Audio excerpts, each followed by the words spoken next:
دیکھیں جی، عورت کے لیے سب کانٹیننٹ میں زندگی مشکل کر دی گئی ہے، اور عورتیں بیچاری ہماری اتنی مظلوم ہیں، اذان شروع ہو جائے تو گھر میں شور مچ جاتا ہے، جی دوپٹہ کتھے، دوپٹہ کتھے لے آؤ، پتہ نہیں کیا ہو گیا، اذان شروع ہو گئی ہے تو اس کا دوپٹے سے کیا تعلق ہے؟ اگر کوئی نامحرم گھر میں نہیں آیا، اور فرشتے نامحرم نہیں ہیں، وہ تو ان کی تو جنس ہی یہ نہیں ہے، ان سے تو آپ کو کوئی خطرہ نہیں ہے، آپ گھر میں ریلیکس بیٹھے تو بیٹھے رہیں۔ یہ آپ نے اپنی خود ایک ٹریڈیشن بنائی ہوئی ہے۔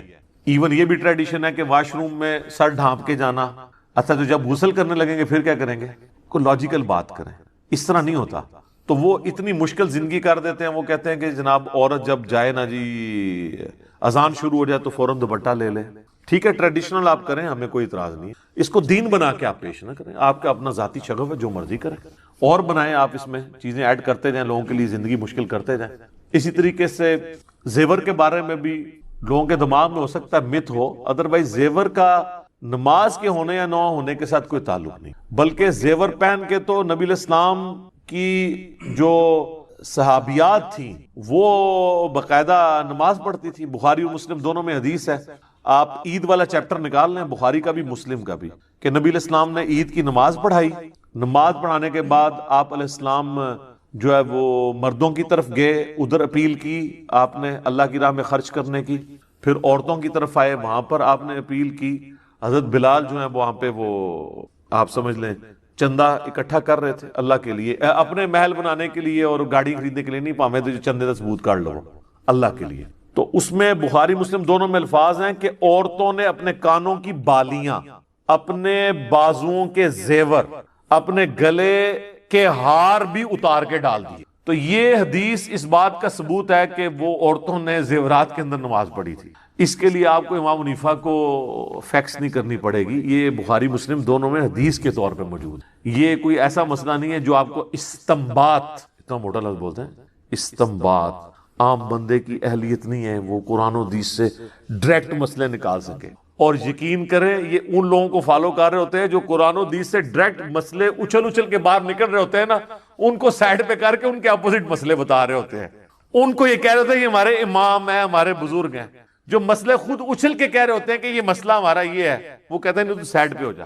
ہاں صحیح بخاری مسلم دونوں میں نہیں ہے کہ نبی علیہ السلام نے اپنی جو نواسی تھی امامہ، اس کو گود میں اٹھا کے نماز پڑھی، فرض نماز پڑھائی، اور جب آپ سجدے میں جاتے تھے سائد پہ اٹھا دیتے تھے، جب قیام میں آتے تھے اوپر اٹھا لیتے تھے۔ ٹھیک ہے، تو آفیقہ انفی کا مسئلہ اٹھا کے دیکھ لیں، وہ کہتے ہیں جناب آپ بچہ اٹھا کے نماز نہیں پڑھ سکتے۔ ہاں اسی پلیٹ فارم پہ آپ کو سنن نسائی اور مسند احمد کی حدیث ضرور سنائی جائے گی کہ نبی علیہ السلام جب سجدے میں جاتے تھے، حسن و حسین کندھے پر سوار ہوتے تھے تو نبی علیہ السلام نماز لمبی کر دیتے تھے۔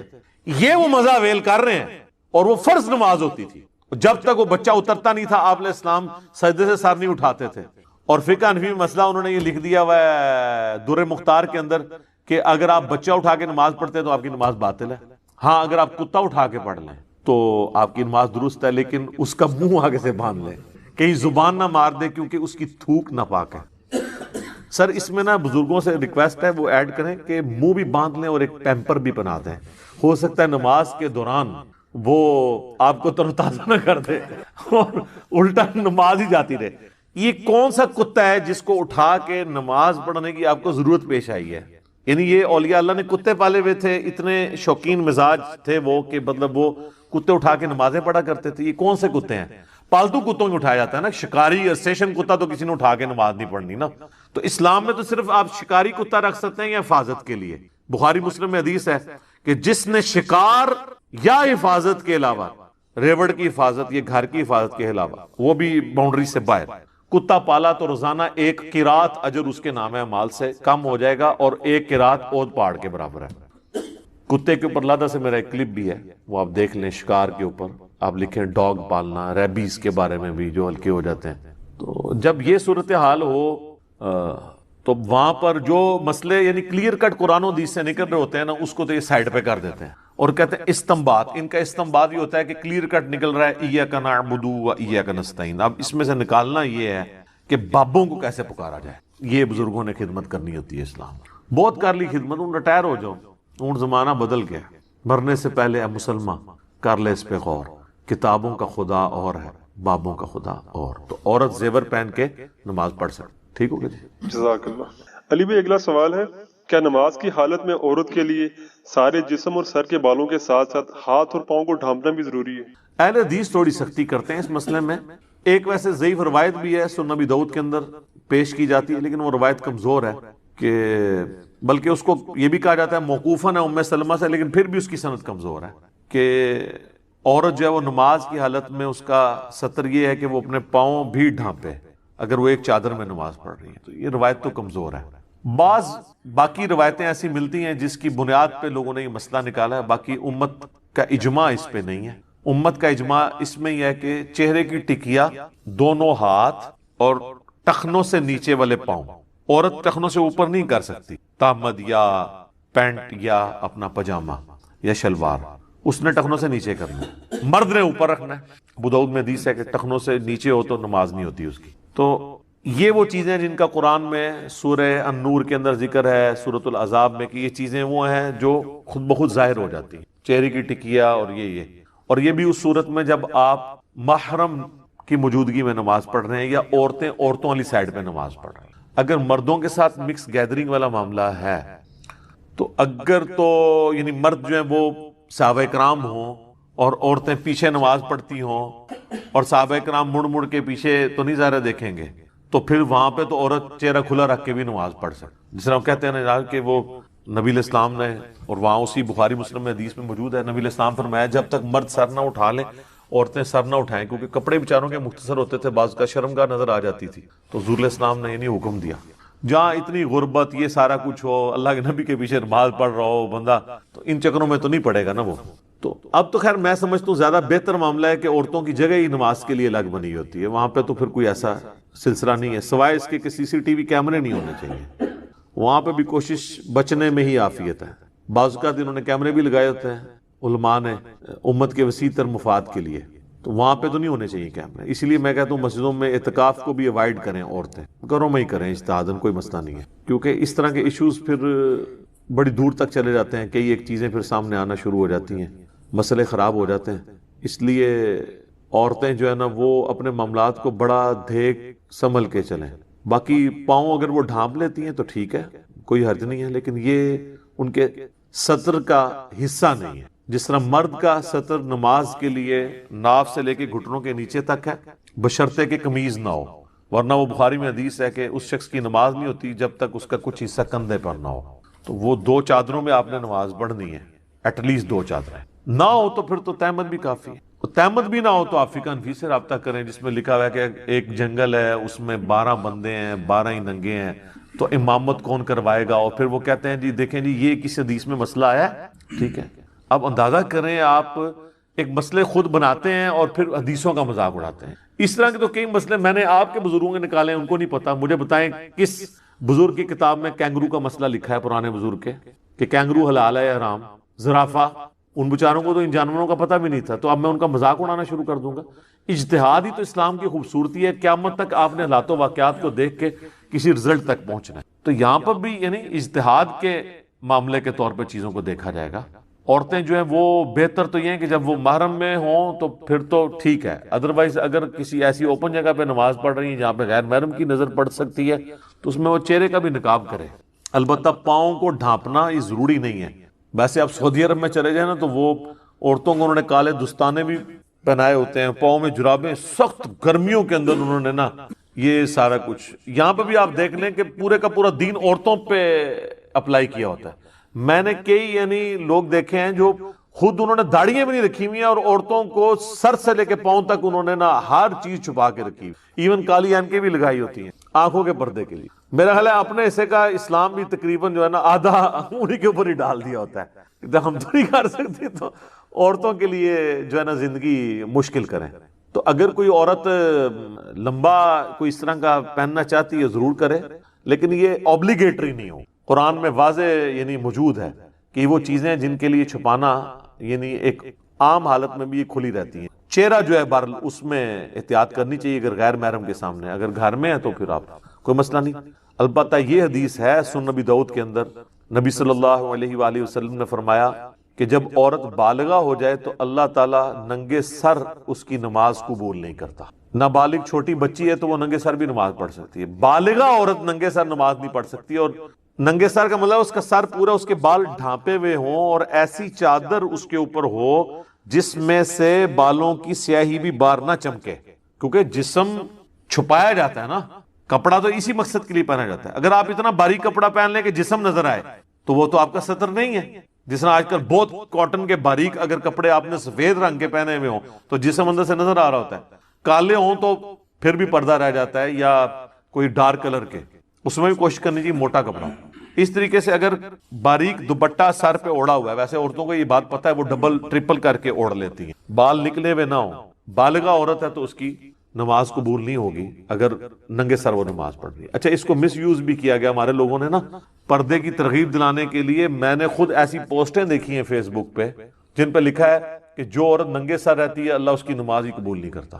اس کو اس رنگ میں بدل دیا, حالانکہ وہ الفاظ یہ تھے کہ جب عورت بالغہ ہو تو ننگے سر نماز قبول نہیں ہوتی, یعنی نماز کی حالت میں اس کا سر ننگا نہیں ہونا. یہ اسی طریقے سے وہ جیسے صحیح بخاری میں حدیث ہے نا, اس کا ترجمہ بھی انہوں نے غلط کیا ہوا ہے کہ سب سے بہتر وہ ہے جس کی سب سے زیادہ بیویاں ہوں. صحیح بخاری کی حدیث. سر قرآن میں تو لکھا ہوا ہے کہ یہ صرف اجازت ہے 2 3 یا 4 تک, اور پھر اللہ تعالیٰ نے فرمایا اگر خدشہ ہو انصاف نہیں کر سکو گے تو 1 پہ اکتفا کرو.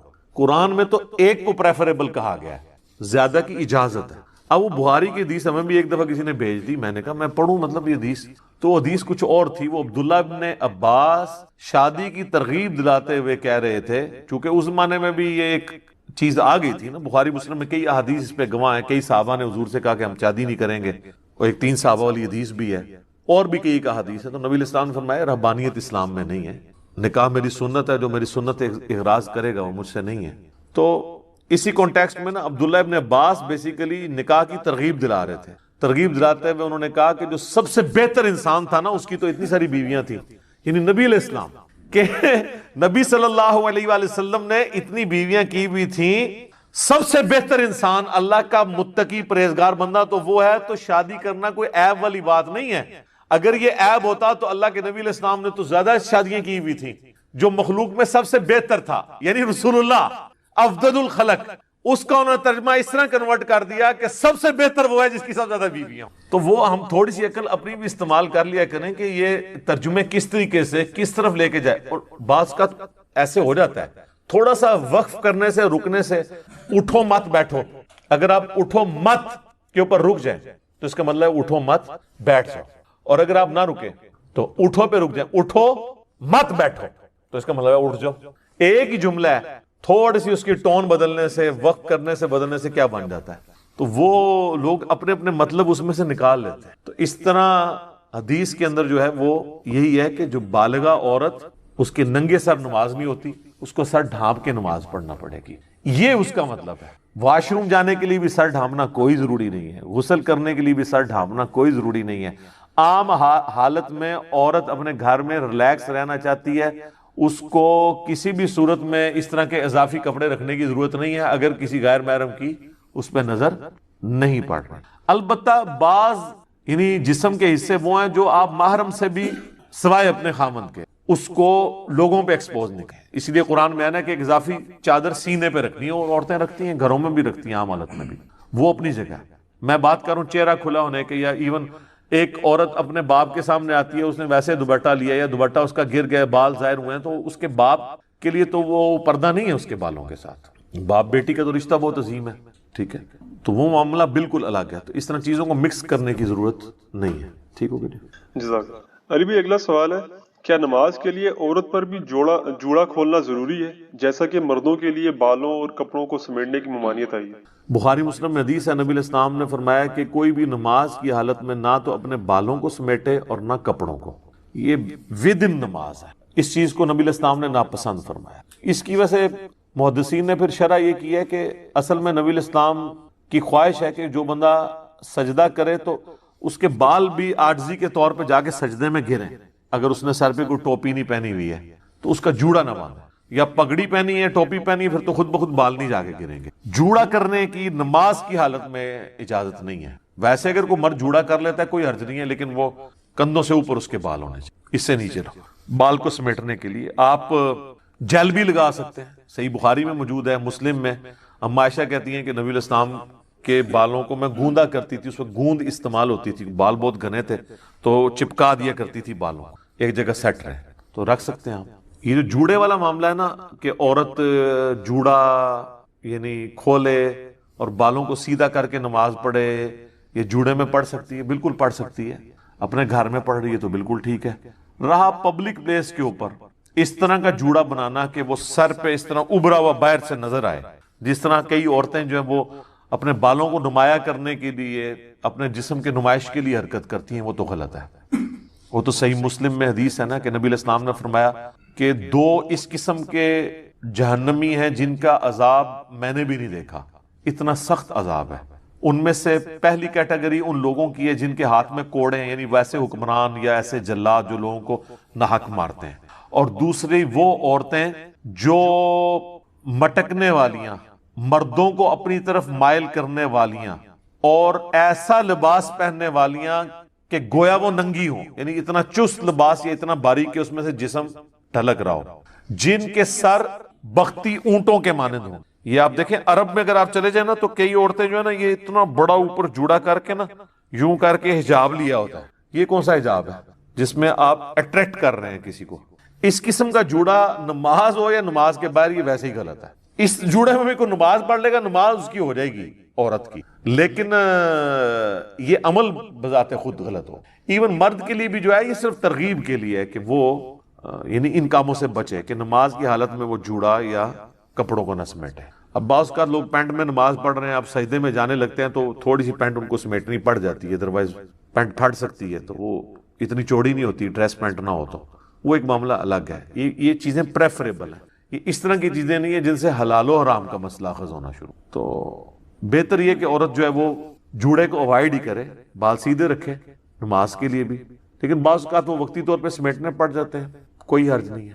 اور اس میں ایک میں شرعی مسئلہ بتا دوں، بخاری مسلم میں یہ بھی حدیث ہے، اما عائشہ کہتی ہیں کہ نبی علیہ السلام ہمیں حیض کے بعد جب غسل کا حکم دیتے تو حکم دیتے کہ جوڑا کھول کے ہم غسل کریں، اور عام غسل جنابت میں آپ ہمیں چٹیا یا جوڑا کھولنے کا حکم نہیں دیتے تھے، یعنی جو بال باندھے ہوتے تھے چٹیا، تو وہ بس چٹیا کے اوپر ہی ہم پانی بہا لیں، بس سر کی جڑ تک پانی پہنچے۔ عورتوں کو اللہ نے یہ آسانی دی ہے کہ وہ حیض کا غسل تو بال کھول کے کریں گی، اس زمانے میں تو پانی بھی ایشو تھا، اور عام جو غسل ہے نا اس کے لیے ان کو کوئی پانی اتنا زیادہ استعمال کرنے کی ضرورت نہیں۔ لیکن آج کل تو ویسے ہی مسئلہ نہیں ہے، شاور ہے، پانی کھلا ہے، زمین نے اپنے خزانے اگل دیے، اب تو یہ ایشوز ہی ختم ہو چکے۔ ٹھیک ہو گیا؟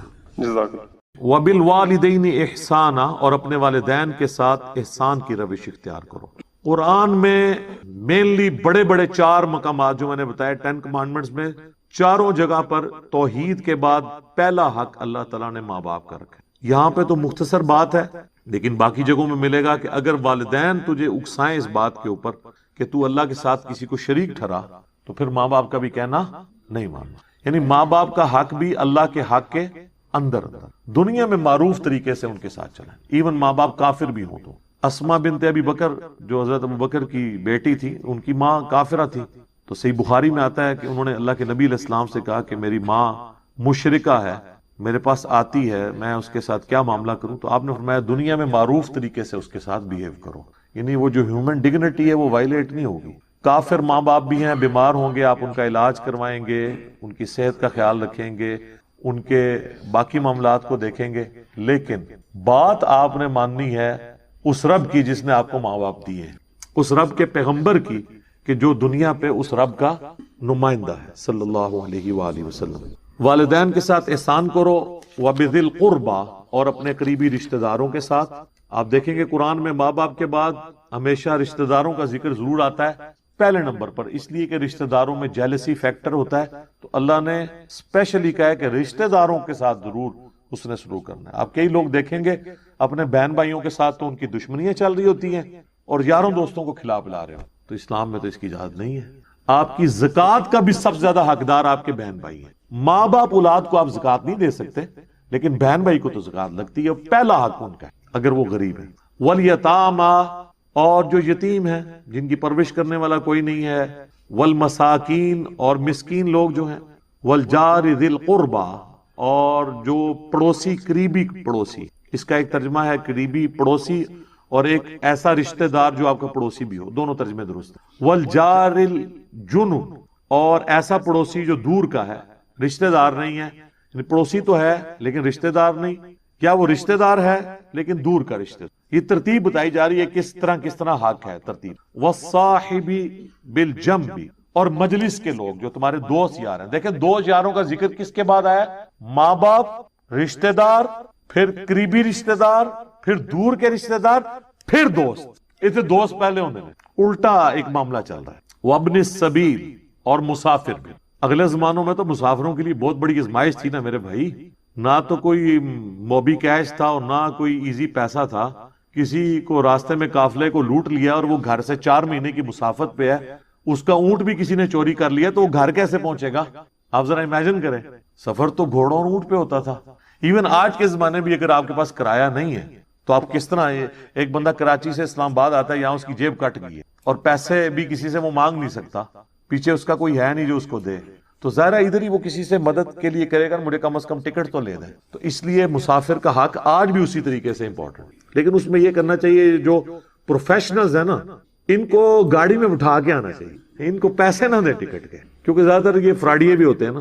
تو میں تو ایسے ہی کرتا ہوں، میں بس میں بٹھا دیتا ہوں اور کنڈکٹر کو کرایہ دیتا ہوں اور اسے کہتا ہوں کہ بھئی اس کے پاس کرایہ نہیں تھا تو میں دے رہا ہوں، اور اگر یہ اترنے کی کوشش کرے تو کرایہ تیرا، تو وہ اتر جائے بے شک، کنڈکٹر کو تو لگ ہی جائے گا نا، وہ تو بےچارہ پہلے محنت مزدوری کر رہا ہے۔ اچھا ہم لوگ محنت مزدوری کرنے والوں کو دیتے ہوئے کتراتے ہیں، اور جو ہم سے مفتہ مانگتے ہیں، میری تو اکثر اس طرح، اب تو خیر میں نے اپنے گھر والوں کو کافی ایجوکیٹ کر دیا کہ آپ لوگ 10-10 ہزار کی شاپنگ کر کے نکلتے ہیں کپڑوں والی دکانوں سے، اور بار چنچی والے کے ساتھ یہ بحث کر رہے ہوتے ہیں، وہ 60 مانگ رہے ہیں، آپ اسے 50 دے رہے ہیں، اور ادھر سے ایک فقیر گزرتا ہے، اس کو 20 روپے نکال کے دے دیتے ہیں، تو اس فقیر کو آپ 10 دے دیتے ہیں، اس کو 60 کے 60 پورے دے دیتے ہیں۔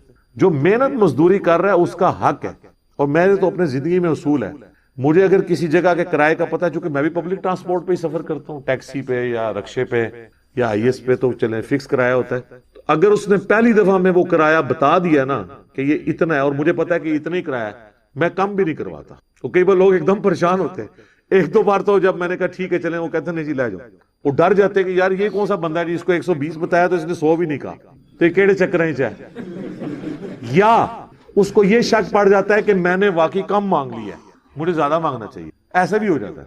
اور جو بٹھا لیتے ہیں پھر میں ان کو راستے میں بتاتا ہوں کہ میرے بھائی دیکھو میں نے تمہارا کرایہ کم نہیں کروایا، کیوں نہیں کروایا؟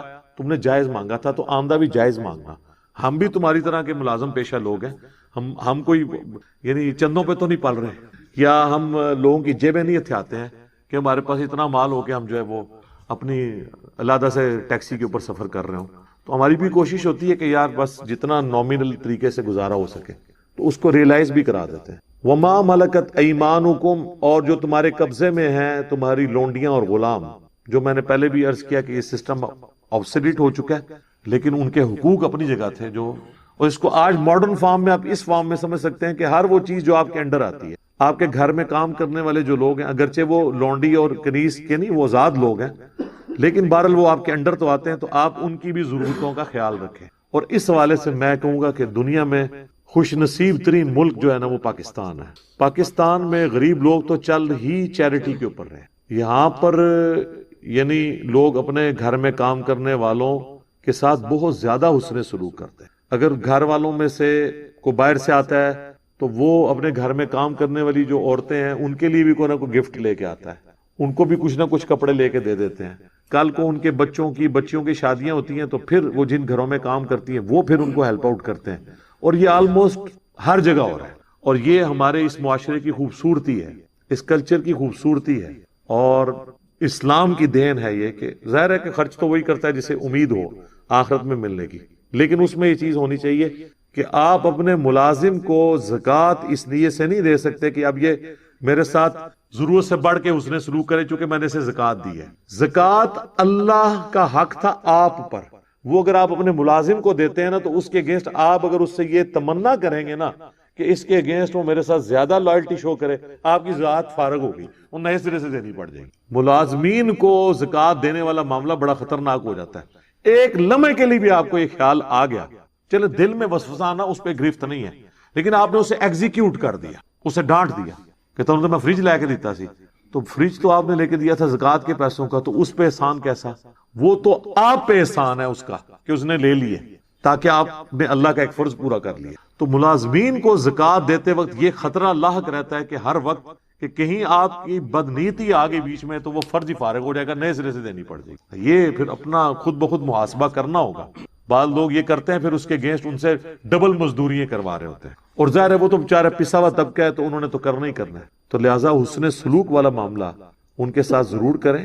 اکثر لوگ پوچھتے ہیں، ہاں جو غیر مسلم آپ کے گھروں میں کام کر رہے ہیں ان کو آپ اپنی زکوٰۃ نہیں دیں، لیکن صدقہ اور خیرات ان کو دے سکتے ہیں، عام صدقہ اور خیرات، اور آپ کو ثواب بھی ہوگا اس کے اوپر۔ زکوٰۃ اسپیسیفکلی مسلمانوں کا حق ہے کہ پہلے ان کو دیجیے۔ البتہ اگر مسلمان امیر ہو جاتے ہیں یا ان کی بیسک نیڈز پوری ہو جاتی ہیں، پھر آپ غیر مسلم کو بھی زکوٰۃ دے سکتے ہیں۔ ان کو کہا جاتا ہے مؤلفۃ القلوب، تالیف قلب کے لیے ایسے لوگوں کو زکوٰۃ دینا تاکہ وہ اسلام کی طرف مائل ہوں، تو ان کو بھی زکوٰۃ پھر دی جا سکتی ہے، لیکن یہ اس صورت میں جب مسلمانوں سے آپ فارغ ہو بیٹھے۔ یہ نہیں ہے کہ مسلمان ذلیل ہو رہے ہیں اور آپ غیر مسلموں کو زکوٰۃ دے رہے ہیں۔ پہلا حق ان کا ہے کہ ان کو زکوٰۃ دی۔ باقی جو عام جتنی بھی نفلی عبادات ہیں، چاہے قربانی کا گوشت ہو، صدقہ اور خیرات ہو، عقیقے کا کھانا ہو، عام جو نظر نیاز اللہ کی راہ میں آپ دیتے ہیں، 11ویں نہیں، اللہ کے لیے جو، وہ سب کی سب آپ غیر مسلم کو بھی دے سکتے، اس کو بھی کھلانے کا ثواب ہے۔ قرآن میں دیکھیں جگہ جگہ آتا ہے نا کہ مساکین کو کھانا کھلاؤ، کبھی نہیں ساتھ آئے گا کہ مسلمان مسکین ہو یا غیر مسلم، کیٹاگوریکلی، وہ بھی اللہ کی مخلوق ہے۔